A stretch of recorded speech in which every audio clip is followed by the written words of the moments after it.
today what we are trying to do is you guys are going to imagine yourself as scientists, and then you guys have two sequences in front of you. You have a codon wheel with you. So you guys are going to identify a genetic disease, and I'm not going to tell you what it is. You guys will transcribe it, translate it into amino acid sequence, and then you will identify what type of genetic mutation is caused and what is that genetic disease. So for that, you will be using your knowledge on transcription, translation, and mutations. And after that, we'll talk about how, if you want to find a treatment, if you are working in a genetics lab and you identify the genetic disease, what type of treatment, how can you help that patient, all right? So we'll start with transcription first. So what do you need for transcription? RNA polymerase. We need RNA polymerase, yes. And what else? We need DNA, very good. We need a DNA strand. mRNA. That's what we are trying to make. We are trying to make mRNA in the process. Transcription factors. We need transcription factors. And where in the cell is this entire thing happening? Nucleus, very good. And once you make that pre-mRNA with transcription, what happens to that pre-mRNA? It leaves the nucleus. Once it transcribes, it leaves the nucleus? No, it's matured. So the introns are what are going to be removed, and then the exons leave, and you have a methyl cap added as well as a poly A cell, so it's being spliced. Very good. So let me ask someone from this side. Tell me, if you have, Ellis said, introns will be removed and exons will be added and will leave the nucleus, right? Why are introns removed? Introns are non-coding codons, so they don't code for anything. Very good job. Introns are non-coding regions on the mRNA strand, right? But even if they go to translation, they will not code for any amino acid. So, okay, I understand they're non-coding regions, we have to cut them apart. Why we have to splice them out? Why can't they just go up and then figure it out? Why are we cutting them out in the nucleus? Why the cell has to do that? Genetic variation. Genetic variation? Energy conservation. Very good job. Energy conservation. Remember, cell wants to conserve energy whenever it's possible, right? It doesn't want to waste energy on something that doesn't code for anything. So that is the reason it's going to splice them up and then take only exons out in order so it can get translated to make that protein, right? Very good. Now tell me, okay, we added, and then Alice also mentioned about adding a cap and a tail. What is a cap and a tail? What is the purpose of it? DJ, if you want to give it a try. A cap or a tail. Why it needs a cap or a tail? Like guanine cap, poly A tail, why? To like complete it. Do you think it's to complete? I went over this, but I can't remember. No problem. Let's listen to Caleb. I think I remember for the poly A tail purposes of it is because there's the exonucleases, which kind of cut off some of the end of it. In order for the poly A tail helps to make sure that none of the important genetic code is cut off. So Very it's good some like job. margin for.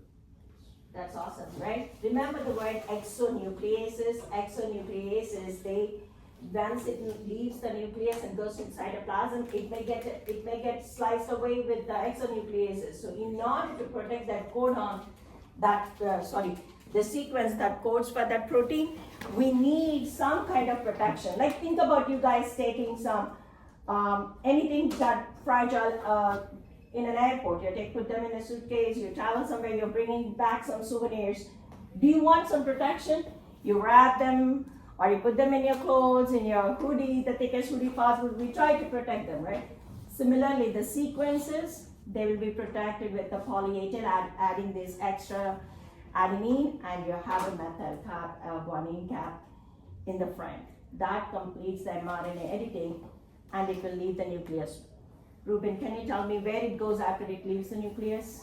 It leaves and it travels to, it leaves the nucleus, travels to the cytoplasm to reach the ribosome. Very good. It leaves the nucleus and goes to the cytoplasm to go to the ribosomes, right? So once it goes to the ribosomes, Todd, what is the purpose of going to the ribosomes? So basically the ribosomes, that it's kind of like a sort of like protein organelle that sort of turns the mRNA into or it codes for like proteins, like like using the ribosomal RNA, it uses it kind of uses like tRNA to make proteins from the mRNA template. Very good. So it takes that mRNA sequence and with the help of tRNA, it codes the mRNA sequence and then translates into protein, right?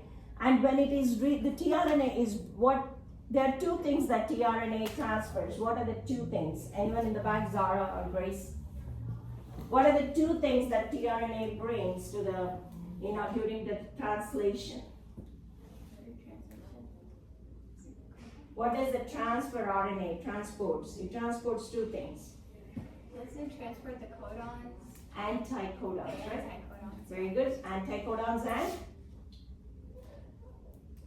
the important thing for the protein synthesis. What is it bringing?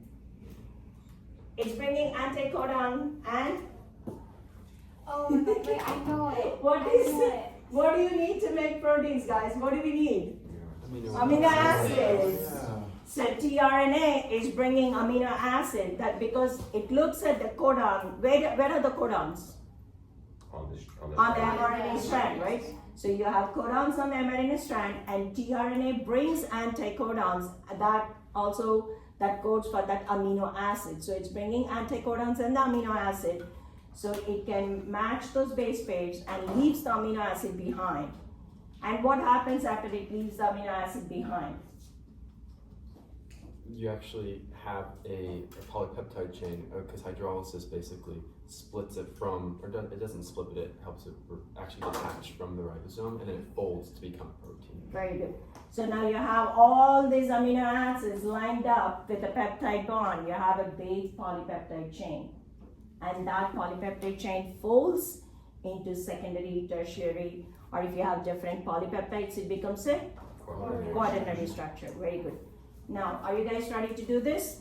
All right. As I said, you guys imagine yourself as scientists, and you guys will be working with those sequences. I don't know which one is normal. I don't know which one is mutated. You guys are going to go use your table markers and take the sequence and first do the, what should we do? Translation or transcription? Transcription, excellent. You guys go ahead, take the DNA template sequence, transcribe it, and then translate it.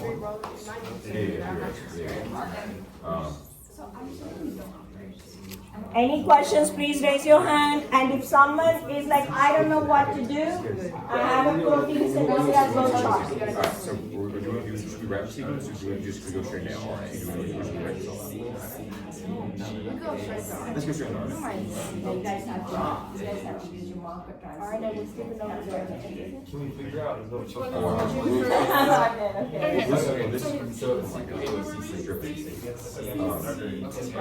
I think we just, we just go from DNA. One person can transcribe this, other person can transcribe this, and then you guys can figure it out. Okay? I'm gonna use it. So I had it here. So it looks like, so you have You guys can split it into two, and one person can translate one, the other person all I can know is translate the that other, and then you guys can figure it out. Switching is, I don't know which one is like normal, which one's not, so I guess this one. Yeah. So I guess should we, write down? If you have scientists and what will be And then I guess underneath both. Oh, this one's there. Maybe while you write, I can. Yes. maybe this. Guys, is can I have titles, like if the first one you're transcribing, can you give me mRNA? Have a title mRNA? Yes, thank you. And so we're showing transcription twice, right?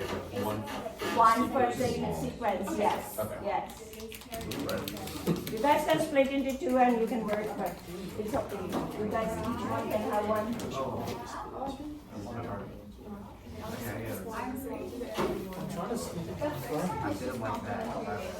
No, you're not doing replication, you're starting with transcription. We're starting straight with transcription. We already used it. Oh, we're starting with the transcription. Yeah, yes, guys, you're starting with transcription. I gave you only one stride, so do not worry about replication. Please start with transcription. This is mine. As one and two. I'm gonna write the full Yeah. sequence. Just in one line. Yeah. If you're lost, I have a cheat sheet. If you're lost, I have a cheat So sheet this for is the protein mRNA, this is synthesis. Yeah, this actually is like the the DNA. DNA.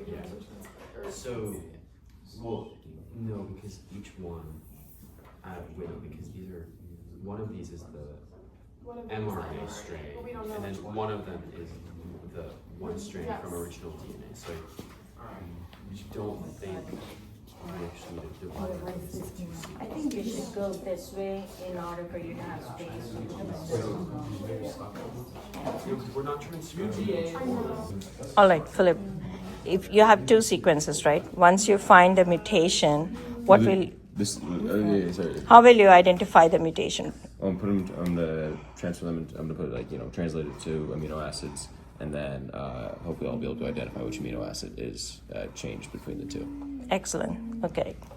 There's two mutations. All right, Ellis, Philip said he's going to organize his amino acids for both sequences, and then he's going to match them, and if there is any mutation or change in the amino acid sequence, he will identify the mutation. So can you tell me, once you identify, and if you are the scientist, and you identify the genetic disease, and if you are the one who has to find the treatment, what can you do? Well, one thing I'm thinking of is you can think of like gene editing technologies. So, I mean, of course, not everybody has access to it, but if we think of like genetic diseases like sickle cell anemia, for instance, and how you can actually use CRISPR as a way to actually edit on the DNA sequence wherever the mutation is found, I would probably first look to the different technologies that could be used to go in with like an mRNA or with like an RNA sequence with CRISPR and actually manually edit whatever amino acid or whichever base pair the mutation is taking. All right, thank you. And we'll see if you can identify the mutation. We'll see. All right?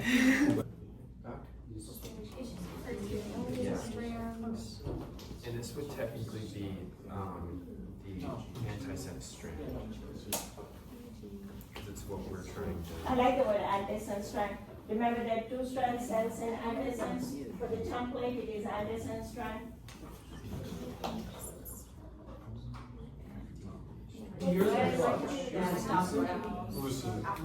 How about you?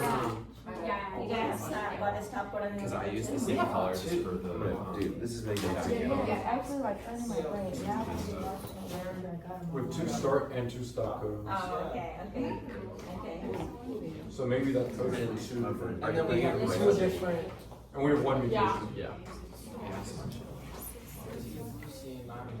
Remember, Oh, by the way, this Instead should of be T, a it's spike. yeah. There's also, I think there's also Thymine still other AAC.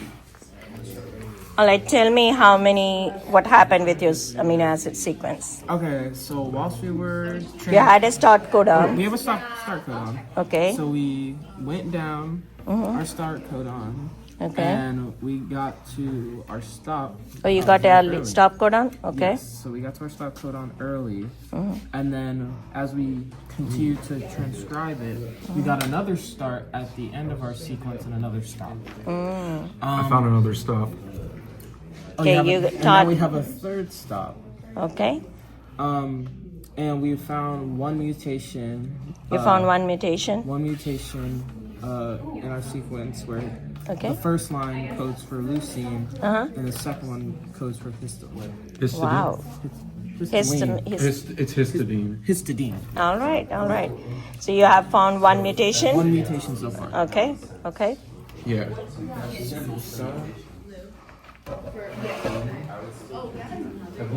Did you find any mutations? By far. Yeah, I think there's one. There is one.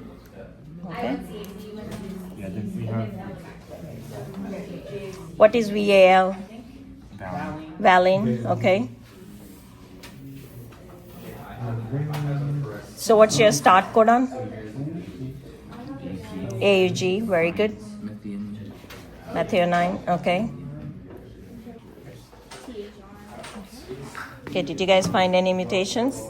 Well, we found like different things in our different strands. We haven't finished Okay. this using the code right here. This one is different. Yeah, hers is CAC and Okay. mine is CUC. CUC, okay, okay. Let me know once you are done with amino acids. Tell me if you have any mutation identified. Are you guys still working? Yeah, I made a mistake, so I had to restart. Oh, okay, okay.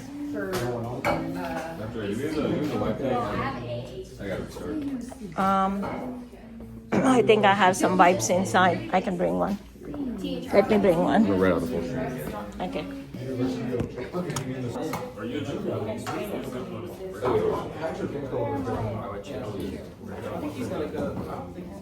All right.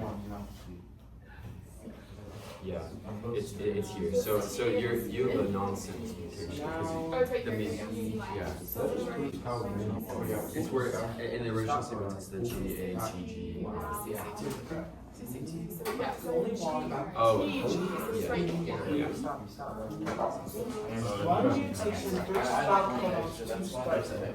Okay, I think what we know.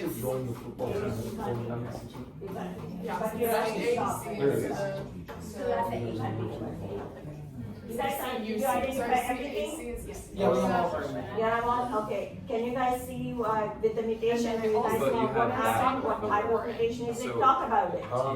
Talk It's talk a with point. Oh, are you yourself. sure that? It's a point mutation because It's a point mutation? because Where one is this matching up with amino acid the UGA part? Because we had the same.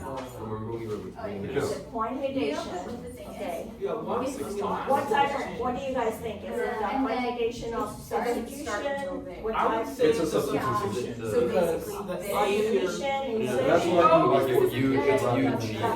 Oh yeah, it is. Okay. I like the red frame mutation. Whenever insertion or deletion happens, it shifts the brain. That is the so point mutation is just substitution. ACT is after the TG. Alright, can you identify what amino acid was replaced with?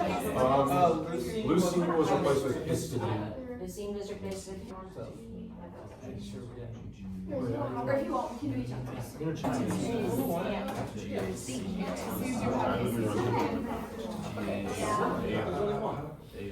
Now we have to find out which one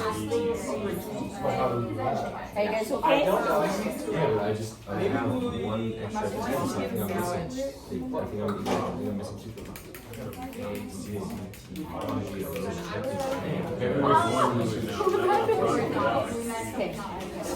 Maybe it's in the textbook. You see the video of the guy? So mine's insertion, obviously. Okay, so I got insertion. So what do you think? Mine's. I think I mean, it has to be insertion because we have Okay. a little extra. We have an extra. So what happens in insertion? What happens to your sequence in insertion?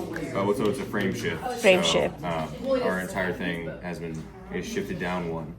But I now got to figure out where. Okay. So yeah, we'll Try to identify where then. Is yours does yours end on a good position? Okay, so yeah. That's good. Okay. That's good. You guys are on the right track then. Are you guys on the right track? I thought mine was the not music. Okay. Okay, what do you guys think? What type of mutation do you guys have? We have like a point mutation or substitution with our. She has a CAC, and then I have a CUC. So hers became his, and mine is Lou. Uh-huh. And that's the. So what is his means from the book? What type of amino acid is his? Histidine. Histidine, what is LEU? Leucine.